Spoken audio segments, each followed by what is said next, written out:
Bonjour à tous et bienvenue sur Cavalier Libre dans cette nouvelle vidéo.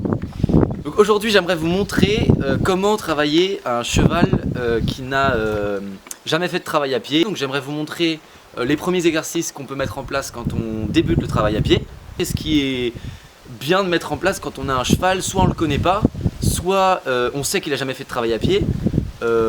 Et en fait, au-delà de faire du travail à pied, c'est surtout quels sont les premiers exercices d'éducation du cheval qu'il faut faire. Il y a un peu de vent donc ça s'agite, qu'il faut faire pour avoir un cheval bien éduqué et qu'on soit serein à le déplacer et puis à évoluer avec lui, ne serait-ce qu'au pansage ou à plein de moments comme ça.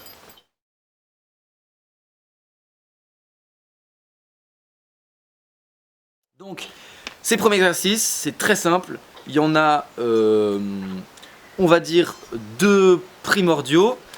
C'est le déplacement des épaules et le déplacement des hanches. Donc en fait, on dissocie les deux.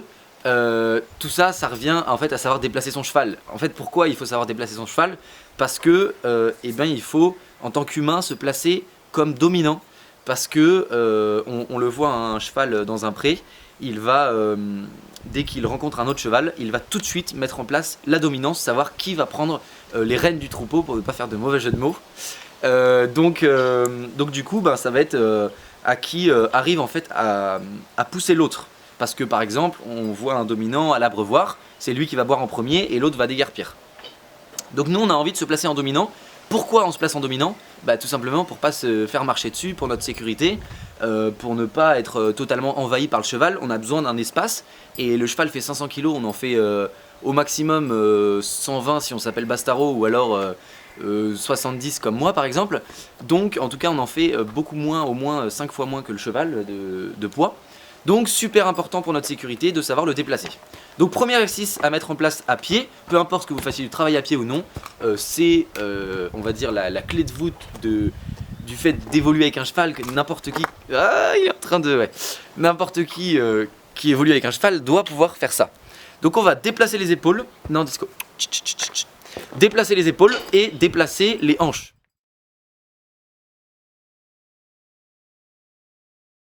Pourquoi les hanches? Eh ben les hanches parce que l'arrière c'est le moteur du cheval, c'est là où il a le plus de puissance. S'il arrive quoi que ce soit, le cheval a peur, le cheval vous envahit, le cheval plein de choses. Il faut absolument que le cheval sache pousser les hanches. Et en fait, au final vous verrez que ça vient très vite parce que c'est assez naturel. C'est-à-dire si vous mettez vraiment votre intention au niveau des hanches, normalement si le cheval est sensible il va déjà les décaler, et alors si jamais il les décale pas, là vous pouvez augmenter les stimulus et y aller avec le stick ou carrément avec, avec votre corps quoi, tout simplement. Donc ça c'est pour décaler les hanches, c'est primordial, et après on aime bien qu'un cheval soit le plus léger possible aux hanches, qu'on n'ait pas besoin d'aller très très loin dans les phases, c'est-à-dire de devoir être très dur pour qu'il bouge les hanches. Donc c'est pour ça qu'on lui apprend. Et par exemple un cheval qui bouge les hanches, je pense que j'utilise le déplacement des hanches à peu près 10 fois par jour. Rien que le fait quand je me balade et que je dois ouvrir une poignée ou quoi que ce soit, et ma jument maintenant elle le fait automatiquement. J'ouvre la poignée, elle se tourne autour de moi, donc bim elle décale les hanches et ainsi de suite. C'est super pratique au quotidien, c'est indispensable pour moi. Donc ça c'est les hanches, super important. Et les épaules. Pourquoi les épaules? Parce que quand on marche avec son cheval, les épaules sont là. S'il a peur de quelque chose ici, il faut absolument que vous sachiez déplacer les épaules. Parce que sinon le cheval va vous envahir comme ça, il va vous marcher dessus et là vous n'existez plus. Donc les épaules c'est méga important. Ça passe par l'ancrage au sol, être imposant, être sûr de soi, ne pas marcher sur des œufs comme ça. Donc être présent tout simplement. Et surtout on va voir les exercices, c'est tout simplement augmenter les stimulus jusqu'à ce qu'ils poussent les épaules, mais tout part déjà de l'intention. L'intention sur les épaules, on augmente les stimulus, il décale les épaules, ou alors on augmente les phases, on vient sur une obstruction physique. Mais à terme l'idée c'est qu'il soit hyper léger. Pourquoi aussi déplacer les épaules? Eh bien pour envoyer le cheval sur une difficulté. En fait quand on envoie aux longes, si on décompose l'envoi en longe, le cheval est face à nous et on ouvre la porte comme ça, si on veut qu'il aille à main gauche, hop, et là il faut qu'il décale les épaules pour aller se mettre sur le cercle. Donc en fait décaler les épaules c'est le préalable pour avoir un cheval qui nous laisse la place pour l'envoyer sur une difficulté, l'envoyer en longe, tout passe par le déplacement des épaules.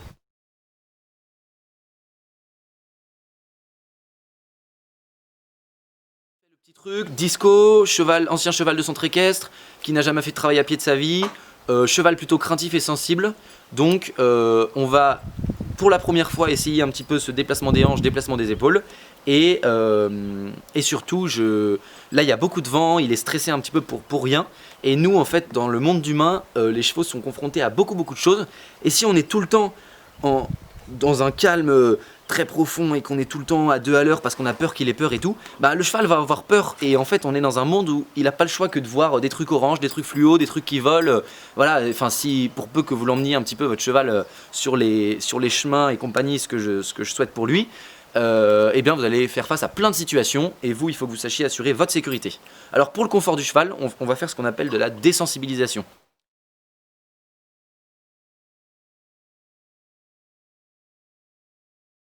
Alors la sensibilisation, c'est tout ce qui est le travail à pied dont je viens de parler, c'est-à-dire bouger les hanches, les épaules. En fait, c'est tout ce qui sert à obtenir une réponse du cheval qui soit dans l'action. Donc par exemple, déplacer les hanches, déplacer les épaules. Alors que la désensibilisation, on ne veut pas d'action de la part du cheval, on veut au contraire qu'il n'ait pas peur de ce qu'on veut et donc qu'il ne bouge pas. Donc par exemple, moi je veux pouvoir agiter le stick dans tous les sens et que le cheval ne bouge pas. Et en fait pour son confort par la suite ça va être juste génial, parce que eh ben, il va être beaucoup moins peureux, beaucoup moins envahi d'émotions pour la moindre chose. Donc quand on fait de la sensibilisation, on a une intention, un focus, on veut quelque chose, et alors l'énergie elle monte en nous, hein, on le sent. Alors que quand on fait de la désensibilisation, au contraire, on ne fait rien monter en nous, pas de colère, pas de mauvaises choses, on est juste ultra calme, et on est complètement indifférent par rapport au cheval, et on bouge le stick, on bouge le machin et tout, et en fait par notre attitude, on va amener le cheval à se poser. Alors au début, enfin là je vais vous montrer les prémices, c'est-à-dire comment je demande les choses, comment je mets en place les choses, mais c'est surtout pas sur une séance que vous allez obtenir tout ça. Vous allez le faire là, comme c'est la première séance, on va faire je pense même pas 5 minutes, et la prochaine un petit peu plus, et jusqu'à ce que ça devienne facile pour lui. Alors là on pourra augmenter la durée des séances. Mais pour l'instant c'est par toutes petites touches, mieux vaut faire quelques petites séances dans la journée, 2, 3, 4, 5, enfin tout ce que vous voulez dans la journée, faire une pause puis revenir, puis faire une pause puis revenir, que faire une grosse séance d'1 heure et demie. Très rapidement il faut se contenter d'un tout petit peu. Donc très rapidement il faut pouvoir dire au cheval c'est bien mon cheval et tout ça, et donc faut s'arrêter et puis le cheval comprend. Voilà, et ben à tout de suite pour la séance, cette première séance avec Disco. À tout de suite.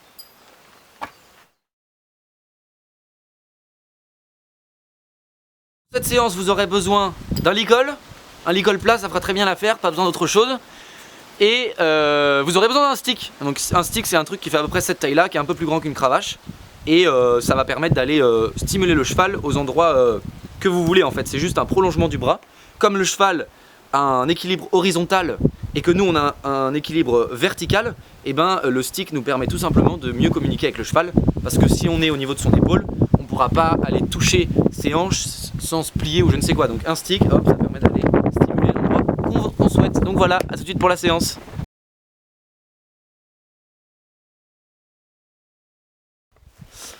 Alors si par hasard, au détour d'un article ou d'un livre ou d'un blog, je ne sais quoi, vous avez eu ce malheur de tomber sur du vocabulaire spécifique au fait de travailler avec les chevaux, souvent on décline la sensibilisation de 2 façons, par le toucher ou par l'attitude corporelle, et donc à l'écart. En fait ce qu'il faut savoir c'est que donc, les aides tactiles et les aides gestuelles, et ben, les aides tactiles elles vont nous servir monter, et les aides gestuelles elles vont nous servir pour évoluer avec le cheval, pour développer une relation avec lui, c'est-à-dire pour 95% du temps qu'on va passer avec lui, qui est du temps passé à pied, hein, je pense. La première chose que vous avez à faire quand vous avez un nouveau cheval, quand vous avez un cheval qui n'a jamais fait de travail à pied ou quoi que ce soit, c'est d'avoir les codes gestuels en place, parce que c'est comme ça que vous allez évoluer avec le cheval, et que seuls les codes gestuels permettent en fait d'instaurer une réelle hiérarchie avec le cheval, hein. Comme on a dit, il faut se placer en tant que dominant, c'est le préalable pour créer une relation avec un cheval. Donc le dominant, je ne sais pas si vous regardez dans les troupeaux, une fois que la hiérarchie est mise en place, au début il a eu besoin de toucher, même de mordre, tout ça, de taper, pour mettre en place son leadership.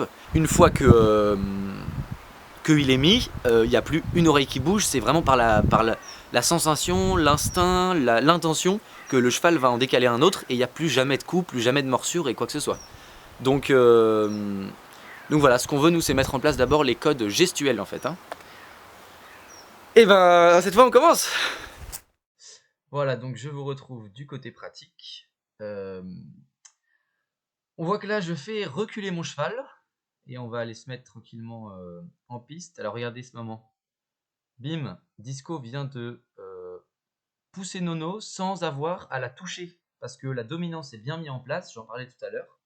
Et donc tout simplement par la hiérarchie est mise en place, donc Nono sait qu'elle doit se décaler face à Disco. Nous on veut obtenir la même chose avec un cheval, que ce soit aussi fluide que ça. Et donc on voit bien que quand c'est bien inscrit pour le cheval, il n'a plus besoin de toucher l'autre cheval. Ça va se faire comme ça. Voilà, donc là je vais commencer à aller chercher les hanches. Donc d'abord l'intention, le focus, puis on augmente les phases, les stimulus. On touche le sol jusqu'à toucher le cheval. Et là on a un super, voilà, il ne faut pas se contenter de... Enfin, je veux dire c'est parfait comme ça quoi. Et après une belle pause, donc la pause vous voyez je regarde plus le cheval pour pas... Parce que regarder un cheval, ça peut être oppressant pour lui. Ce qu'on veut, c'est lui mettre un maximum de confort quand il a bien fait ce qu'on veut. Donc du coup, je descends, je baisse mes épaules, je suis très calme et voilà, ça récompense. La meilleure récompense pour le cheval, c'est l'indifférence. Parce que comme le cheval est une proie, quand on met un focus sur lui, ça met une pression. C'est pour ça qu'on peut obtenir quelque chose. Mais par contre, dès qu'on veut récompenser, il faut vraiment être indifférent, être totalement calme et plus le regarder, être indifférent par rapport à lui, c'est la meilleure des récompenses. Donc voilà, on voit que le cheval, plusieurs fois, il empiète sur mon espace. Moi, je veux jamais ça. C'est le cheval, en fait, quand il empiète sur notre espace, il nous dit, mais t'es sûr d'être assez fort pour être le dominant tu sauras me protéger face à une proie ou quelque chose. Ok, moi je lui réponds, ouais. Et pousse-toi de là, c'est mon espace. Et t'as beau revenir 3 fois comme Disco le fait là maintenant. T'as beau revenir 3 fois, 4 fois, 10 fois s'il le faut sur moi. Je te referai toujours reculer parce que je fais respecter ma bulle. Vous voyez, je suis pas autoritaire. Je suis pas dur ou quoi que ce soit, c'est juste très clair, c'est-à-dire il n'y a aucune négociation possible, il entre dans mon espace, je le fais reculer tout simplement, sans énervement ou autre chose. Donc là je l'invite à venir avec moi, on va aller un petit peu autre part.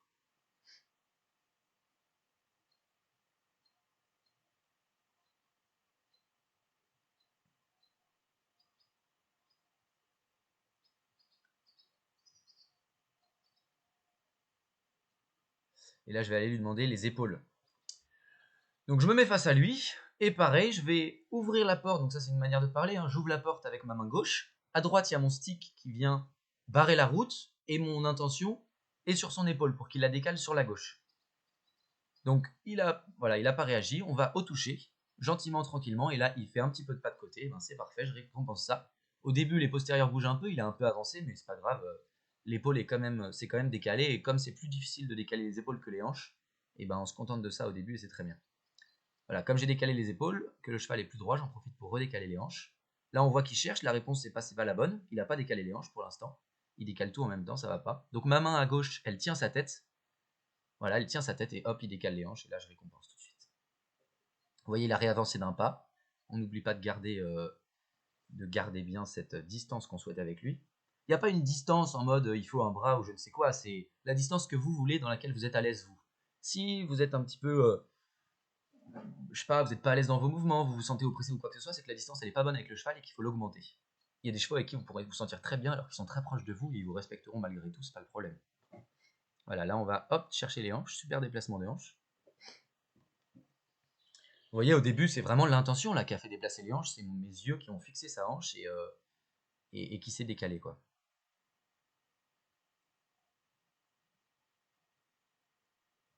Et hop, on va aller redemander les épaules. Donc comme un envoi en longe, exactement comme un envoi en longe, mais on le décompose.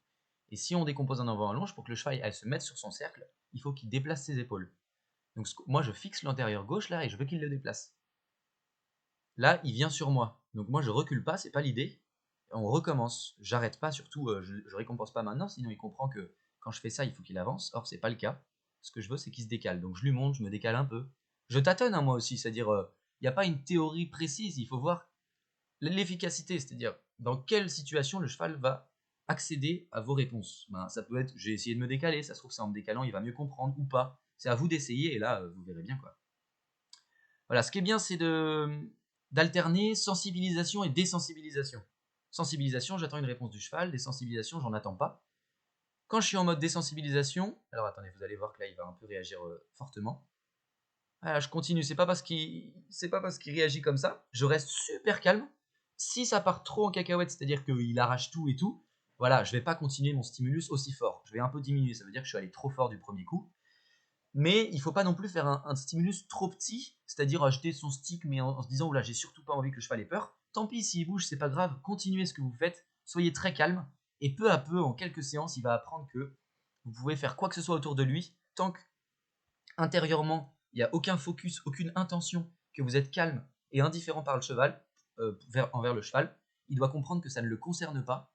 Et donc, comme pour gérer ses peurs en extérieur, il y a plein de choses qui ne le concernent pas. S'il y a un animal qui sort du fossé, c'est pas pour qu'il parte au galop, ça ne le concerne pas.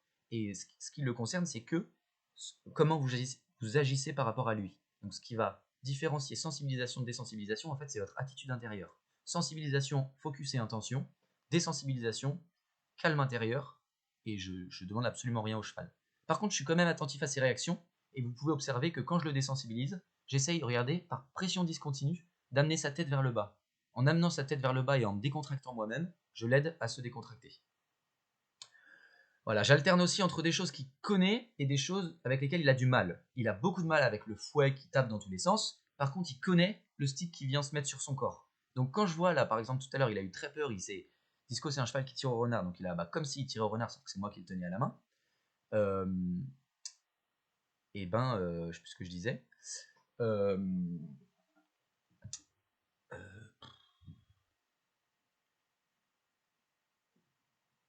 J'ai perdu le fil. Enfin bref, je sais plus trop ce que je disais. Oui, voilà, j'alterne entre quelque chose qu'il connaît et qu'il connaît pas. Donc j'ai tapé, ça il connaît pas, il a peur. Ok, ça s'est pas très bien passé, mais malgré tout, j'ai continué jusqu'à temps qu'il soit bien et ça a été bien. Et après, je repasse à un truc plus chill en lui disant t'inquiète, le stick, rappelle-toi que c'est rien. Donc je retourne sur son corps.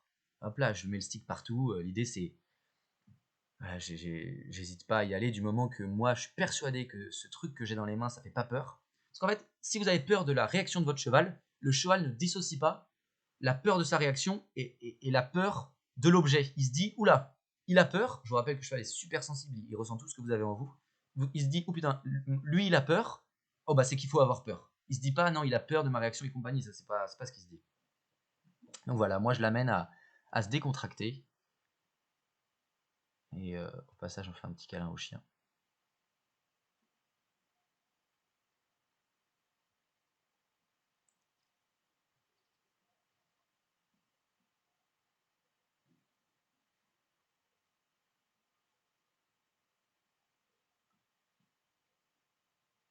Vous voyez, ma jument a très peur. À côté, il faut voir qu'il y a aussi beaucoup de vent. Hein. Regardez les arbres et les herbes qui bougent. J'ai enlevé le son, mais il y avait beaucoup de vent, donc ça peut un peu exciter les chevaux. On récompense tout le monde, le cheval, la petite chienne.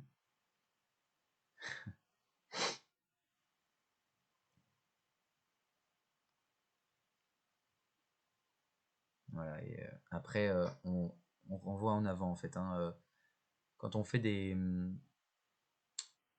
quand on fait du statique comme ça, que ce soit de la désensibilisation ou même de la sensibilisation à décaler les hanches, décaler les épaules, c'est quelque chose de très statique.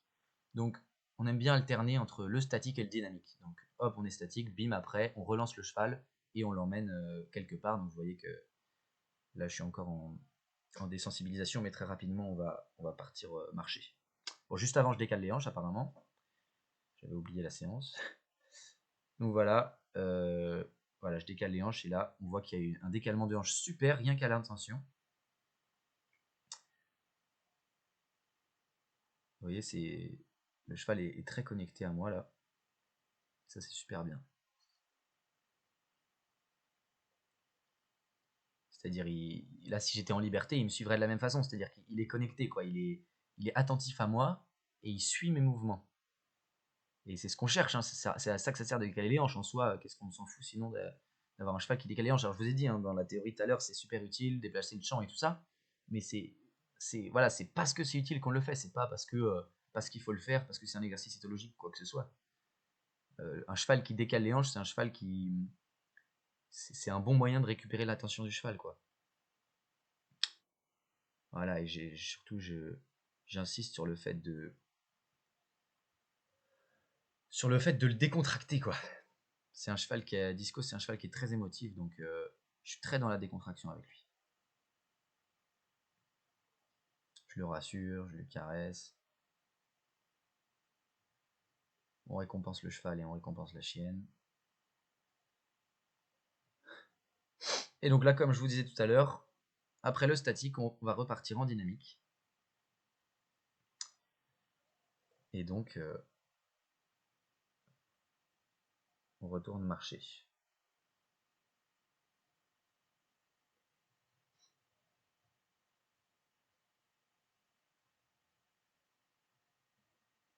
Voilà, ça permet de faire un peu oublier, enfin, ça permet de passer à autre chose tout simplement. On fait des choses différentes. Éventuellement, si le cheval était coincé dans une barrière quand on l'a désensibilisé, ça permet de le faire penser à autre chose. Regardez là ce qui vient de se passer, le cheval a eu peur de quelque chose, j'étais à l'opposé de sa peur, et ben j'ai décidé de faire une étape moindre pour essayer de l'emmener malgré tout face à sa peur. C'est l'étape que j'ai trouvée en moindre, c'est le fait de me mettre entre sa peur et lui. Donc j'ai changé de place. Du coup voilà, on voit qu'il est bien regardant, mais en tout cas il le passe malgré tout. Et peut-être que si j'étais resté de l'autre côté, au contraire, il ne serait pas passé. Donc l'étape suivante serait que je me mette, que déjà on repasse de cette manière-là et que ce soit fluide, puis après que je passe et que ce soit lui qui soit au bord de sa peur et qu'il n'ait pas peur. Et voilà, après le dynamique, on repasse au statique et on retourne en désensibilisation, on agite tout ça, on vérifie que ça va. Quand on est en désensibilisation, on attend soit que le cheval ne bouge pas, et du coup on récompense à ce moment-là, vous voyez, j'arrête le stimulus alors qu'il n'a pas bougé, soit au contraire, qu'il aille vers... Pardon pour le bruit. Soit au contraire qu'il aille vers sa peur. Donc là, par exemple, il y a un pas vers moi, c'est génial. Je fouettais dans tous les sens, il y a un pas vers moi, c'est impeccable, du coup j'arrête.